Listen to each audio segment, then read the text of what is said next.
دوستو channel subscribe like اور share فرمائیں، شکریہ۔ بسم اللہ الرحمن الرحیم، الحمدللہ رب العالمین والصلاة والسلام علی خاتم النبیین پاک ویوس محمد منشا۔ السلام علیکم، کیسے ہیں جی؟ بالآخر آ گیا وہ شاہکار جس کا انتظار تھا۔ پاکستان کے الیکشن کمیشن نے ایک 3 رکنی بینچ نے الیکشن کمیشن آف پاکستان کے 3 رکنی بینچ نے متفقہ فیصلہ جاری کر دیا، جو پی ٹی آئی پاکستان تحریک انصاف اور اس کے سربراہ عمران خان کے متعلق تھا۔ اور مزے کی بات یہ ہے کہ یہ اکبر ایس بابر جو پی ٹی آئی کے بانی اراکین میں سے ہیں، انہوں نے ہی ان کی کمپلینٹ پر یہ سارا پروسیس ہوا، اور یہ کمپلینٹ نومبر 14 2014 سے آنورڈ، یعنی آج سے تقریباً 8 سال یا 7.5 سال پہلے کی بات ہے جب سے یہ کیس جو ہے وہ انڈر ٹرائل ہے یا انڈر پروسیس ہے، جو بھی آپ اس کو کہنا چاہیں گے۔ اور اس میں جو کنکلوژن ہے، جو ورڈکٹ ہے، جو فیصلہ ہے، اس کے اہم نکات یہ ہیں۔ نمبر 1 کہ ایک تو یہ بات ثابت ہوگی کہ پاکستان تحریک انصاف نے ممنوعہ ذرائع سے چندہ حاصل کیا ہے یا فنڈنگ حاصل کی ہے۔ دو سادہ لفظوں میں اگر خان صاحب کی اپنی فریزالوجی استعمال کریں تو ثابت یہ ہوا کہ پی ٹی آئی چوروں کا ایک گروہ ہے، ٹھگوں اور نو سربازوں کا ایک گینگ ہے، لہٰذا انہوں نے لوگوں کو لوٹا ہے اور آئین اور قانون کی خلاف ورزی کرتے ہوئے ایک گینگ بنایا ہے جس کا نام پاکستان تحریک انصاف ہے۔ لہٰذا ممنوعہ ذرائع سے حصول چندہ یا حصول فنڈ ثابت ہو گیا۔ نمبر 2 یہ ہے کہ جو فنڈز ملے ہیں ان میں عارف نقوی کا نام نمایاں ہے، یعنی ایک عارف نقوی ہیں اور ان کے علاوہ 14 اور بھی فارنرز ہیں، جن سے 34 اور فارنرز ہیں، میں 14 کہہ دیا کہ عارف نقوی اور 34 اور فارنرز ہیں جن سے ممنوعہ چندہ لیا گیا۔ اور پھر یہ ہے کہ پی ٹی آئی کو جب یہ کہا گیا کہ حساب کتاب جمع کرائیں یا ایٹ دیئر اون ویسے پارٹیز جو ہیں وہ جمع کرواتی ہیں یا کروانے چاہیے، تو انہوں نے 8 جو حسابات ہیں، کھاتے ہیں بینکوں میں، ان کو آؤن کیا، وہ ظاہر کیے، 13 جو ہیں وہ چھپائے، یہ الیکشن کمیشن نے کہا ہے۔ اور پھر یہ ہے کہ الیکشن کمیشن نے فردر اس فیصلے کے پرسوینس میں، اس فیصلے کی پیروی میں ان کو اظہار وجوہ یا show cause notice P T I کو جاری کیا ہے کہ تمہارے فنڈز کیوں نہ ضبط کر لیے جائیں بحق سرکار، کیونکہ یہ ممنوعہ ذرائع سے حاصل ہوئے ہیں۔ اور بہت اہم اور آخری نقطہ یہ ہے کہ الیکشن کمیشن کے فیصلے کے مطابق عمران خان نامی شخص جو پی ٹی آئی کا سربراہ ہے، اس نے جھوٹ بولا ہے، اس نے ایفیڈیوٹ غلط جمع کروایا ہے، مس ڈکلیریشن کیا ہے، سادہ لفظوں میں جھوٹا الفیہ بیان جو ہے وہ جمع کروایا ہے الیکشن کمیشن آف پاکستان۔ یعنی یہ فیصلہ 2014 میں 14 نومبر تب سے کمپلینٹ فائل کی گئی۔ اکبر ایس بابر جو بانی اراکین پی ٹی آئی میں سے ہیں، انہوں نے فائل کی کہ اس پارٹی نے ممنوعہ ذرائع سے فنڈز حاصل کیے ہیں۔ الیکشن کمیشن نے متفقہ فیصلہ دیا جس میں 3 رکن ہیں، چیف الیکشن کمشنر نثار احمد درانی، شاہ محمد جتوئی۔ متفقہ فیصلہ یہ دیا کہ انہوں نے واقعتاً ممنوعہ ذرائع سے فنڈز حاصل کیے، اور جن سے فنڈز حاصل کیے ان میں 35 لوگ جو ہیں وہ، یعنی ایک عارف نقوی پلس 34 اور 34 فارنرز لکھا ہوا ہے۔ عارف نقوی جو ہے ظاہر ہے وہ پاکستانی شہری بھی ہیں اور ڈول شہریت ہے ان کے پاس، تو ان سے حاصل کیے ہیں، اور ان میں سے 8 اکاؤنٹ شو کیے اور 13 چھپائے تھے، جو ظاہر ہے جب یہ کمپلینٹ لانچ کی گئی تو پھر اس کے نتیجے میں وہ انارتھ ہوئے یا انکشاف ہوا۔ اب سب سے پہلے ایک ذہن میں یہ رکھیں کہ یہ کوئی آج تک کی جو پی ٹی آئی کی فنڈنگ ہے اس کا حساب نہیں ہے، یہ 2009 سے 14 کے درمیان، 2009 اور 13 کے درمیان، بلکہ مور پریسائزلی کہ ان 4 سال کا حساب ہے۔ اب پی ٹی آئی پر عروج تو اس کے بعد آیا کہ ظاہر ہے آپ کو پتہ ہے کہ جو پاکستان کے گاڈ فادرز تھے انہوں نے اس میں ہوا بھری، اور الٹیمیٹلی 2018 میں یہ برسر اقتدار آئے، اور پھر گویا لوٹ مار کا ایک ڈیز لوٹ مار کا ایک موسم بہار شروع ہو گیا اور چندوں کا بھی، یعنی اپنی آفیشیل کیپیسٹی میں بھی یہ چندے مانگتے رہیں اور چندے لیتے رہیں بطور وزیر اعظم بھی، یعنی یہ بھی ایک عجیب بات ہے۔ اب یہ بات تو یعنی یہ جرم تو ثابت ہو گیا، زیادہ سے زیادہ یہی ثابت ہو سکتا تھا الیکشن کمیشن میں، یہ بھی بات دن بھی رہے۔ اب اس کے کانسیکوینسز کیا ہے؟ یعنی ممنوعہ ذرائع سے فنڈز حاصل کیے ہیں اور جھوٹ بولا ہے، اور خان صاحب کے دستخطوں سے جھوٹ بولا ہے، یعنی انہوں نے جھوٹا الفیہ بیان دیا ہے۔ اس کے نتائج یہ ہیں کہ نمبر ایک تو وہ جو فنڈز اسٹیبلش ہو گئے کہ یہ ممنوعہ ذرائع سے ہیں، وہ کنفسکیٹ ہو جائیں گے، اسی کے لیے شو کاز نوٹس ایشو ہوا ہے۔ یعنی الیکشن کمیشن کا کام اب ختم ہو گیا سوائے اس کے کہ شو کاز نوٹس ایشو کریں اور یہ فنڈز جو ہیں ان کو ضبط کرنے کا حکم دیں بعد از اظہار وجوہ اور اس کے جواب کے۔ اگر کوئی وہ جسٹیفائی نہیں کر سکتے، ظاہر ہے وہ جسٹیفائی نہیں کر سکتے۔ اب متعلقہ قانون کیا ہے؟ پولیٹیکل پارٹیز آرڈر 2002، اس کا آرٹیکل 6 ہے، اس میں یہ کہا گیا ہے کہ اراکین سے جو کوئی بھی سیاسی پارٹی ہے وہ اپنے ارکان سے چندہ لے سکتی ہے، اور چندہ کسی بھی صورت میں ہو سکتا ہے، پیسوں کی صورت میں، روٹی پانی کی صورت میں، کوئی اور فیسلٹیز کی صورت میں، کوئی ڈونیشن یعنی وہ کیش کی صورت میں، بینک اکاؤنٹ کی صورت میں، چیک کی صورت میں، ٹریجری بلز کی یعنی یہ جو سیکیورٹیز جن کو کہا جاتا ہے، بالفرض پرائز بانڈ آپ دے دیں، یعنی کسی بھی اثاثہ دے دیں، کوئی بھی ایسا چندے کی صورت ہو سکتی ہے۔ یعنی یہاں تک کہ ضیافت وغیرہ آپ کریں، پارٹی کے لیے روٹی پانی مہیا کریں، وہ بھی کنٹریبیوشن ہے۔ اب وہ کنٹریبیوشن کن لوگوں سے لے سکتے ہیں؟ وہ صرف پاکستانی شہریوں سے اور نیچرل پرسنس، یعنی نیچرل پرسن سے مراد یہ ہے کہ جیسے آپ اور میں ہیں، لیگل پرسن میں جو کاروبار ہیں، کارپوریشنز ہیں، وہ بھی آتی ہیں۔ لہذا کوئی بھی ایسا شخص جو پاکستان کا شہری نہیں ہے، وہ اس سے اگر آپ چندہ لیں سیاسی مقاصد اور سیاسی پارٹی کے لیے، تو وہ گویا ممنوعہ ذریعہ ہے، پروہیبٹڈ سورس ہے۔ اس طرح آپ کسی کمپنی سے لیتے ہیں، کارپوریشن سے، کاروباری یعنی اینٹی سے، وہ بے شک اندرون ملک کی ہو، پاکستانیوں کی ہو، پھر بھی وہ ممنوع ہے۔ اور کوئی فارنرز ہو، شہری ہو، یا کوئی کاروبار کارپوریشن ہو، تو اس سے بھی یہ ممنوع ہے۔ لہذا جیسے وہ ابراج کا ذکر ہے، ابراج گروپ یہ جو عارف نقوی کے والے سے جس کا ہے، اس سے لے تو وہ بھی غیر قانونی ہے، پروہیبٹڈ ہے، ممنوع ذریعہ ہے۔ لہذا یہ تو ایک کھلا راز ہے کہ پی ٹی آئی بیرون ملک سے چندہ اکٹھا کرتی ہے، اور اس میں قطعاً کوئی تمیز نہیں کرتی کہ کوئی پاکستانی ہے یا غیر ملکی ہے۔ اور یہ آپ سن چکے کہ وہ کئی ایسے لوگ ہیں، نہ صرف کہ یہ کہ وہ بیرون یعنی فارنرز ہیں، بلکہ وہ انڈین یا اسرائیلی سٹیزنز ہیں۔ اب بالفرض اگر کوئی پاکستانی اوریجن کا ہے، وہ جرمنی میں رہتا ہے،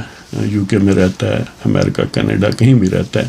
لیکن اس نے اپنی پاکستانی سٹیزن شپ چھوڑ دی ہے یا ایکوائر ہی نہیں کی، یعنی بیرون ملک پیدا ہوا ہے پاکستانی پیرنٹس کے ہاں، لیکن انہوں نے نہ اندراج کرایا نہ سٹیزن شپ لی ہے، تو وہ بھی فارنرز تصور ہوگا، اور اس سے آپ اگر چندہ لیں تو وہ ممنوع ذریعہ ہے۔ ایک تو یہ بات واضح ہوگی۔ اب اس سے آگے کیا ہے؟ جب یہ بات طے ہوگی کہ یہ ممنوع ذریعہ سے چندہ لینے والا ایک فتنہ گروہ ہے، ایک فتنہ پرور شر پسند لوگ ہیں، یعنی یہ میں اس لیے الفاظ استعمال کرتا ہوں کہ خان صاحب ایسے کرتے ہیں، اور لیگل ٹرمینالوجی میں یہی بات ہے الٹیمیٹلی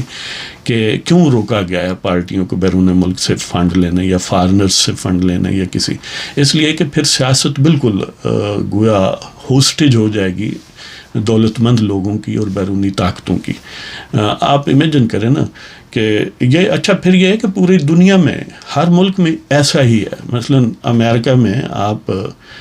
یہ ثابت ہو جائے کہ جو بائیڈن نے یا ٹرمپ نے کسی غیر ملکی سے چندہ لیا ہے سیاسی پرپز کے لیے اپنی پارٹی کے فنڈز کی حیثیت سے، تو وہ پھنس جائے گا۔ لیکن یہ ہے کہ ہر ملک کے ظاہر ڈیٹیلڈ قوانین ڈفرینٹ ہے۔ جیسے امریکہ میں آپ ایک خاص حد سے انڈیویجول سے بھی زیادہ نہیں لے سکتے، یعنی کوئی ایک فرد چاہے کہ میں 1 بلین دے دوں، نہیں دے سکتا، اس کی بھی ایک لمٹ ہے، ہر فرد سے آگے آپ اس سے نہیں جا سکتے. اور رولز ہیں کہ آپ کسی کارپوریشن وغیرہ سے بھی اگر لیں گے تو وہ بہت یعنی ڈیٹیل رولز اور اس میں لمیٹیشنز ہیں بہت ساری، لیکن زیادہ وہ اچھا وہی رہتے ہیں جو انڈیویجول سے لیتے ہیں اور تھوڑی تھوڑی اماؤنٹ میں لیتے ہیں، یا کم از کم شو ایسا کرتے ہیں. تو بہرحال اب یہ جب بات ثابت ہوگی تو اس کا نتیجہ ایک تو وہ ہے کہ فنڈز کو کنفسکیٹ کیا جائے، دوسرا یہ ہے کہ وہی پولیٹیکل پارٹیز آرڈر 2002 کے آرٹیکل 15 کے تحت اگر یہ بات ثابت ہو گئی کہ